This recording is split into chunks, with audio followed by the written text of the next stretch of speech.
ভাল কৰিবলৈ লওঁতে মানে সদায় গণ্ডগোলেই হয়। নমস্কাৰ বন্ধু বান্ধৱীসকল, মানে কথাটো আছিল এনেকুৱা, আজি ৰাতিপুৱা মই ওলালোঁ কম্পিউটাৰ ক্লাছলৈ বুলি। পটক মৰ্টনকণ খুৱাই মই মোৰ বাচন্তিখন লৈ কম্পিউটাৰ ক্লাছলৈ বুলি গৈ আছোঁ।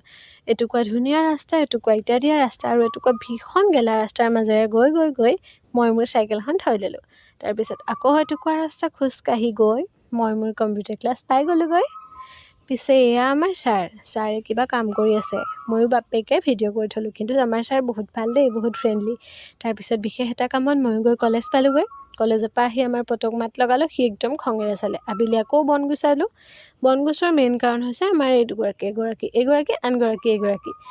গোহালিৰ পৰা ওলাওঁতে সোমাওঁতে সদায় তুলসীজোপাত গাটো ঘঁহাই তুলসীজোপা যেন একদম বেকা কৰি পেলাইছে। মই আকৌ বনকেইডাল গুচোৱা দেখি তেওঁৰ আজি ঘাঁহ খাব মন গ'ল। এইফালে তুলসীজোপা খোজ, আনফালে ময়ো খোজ।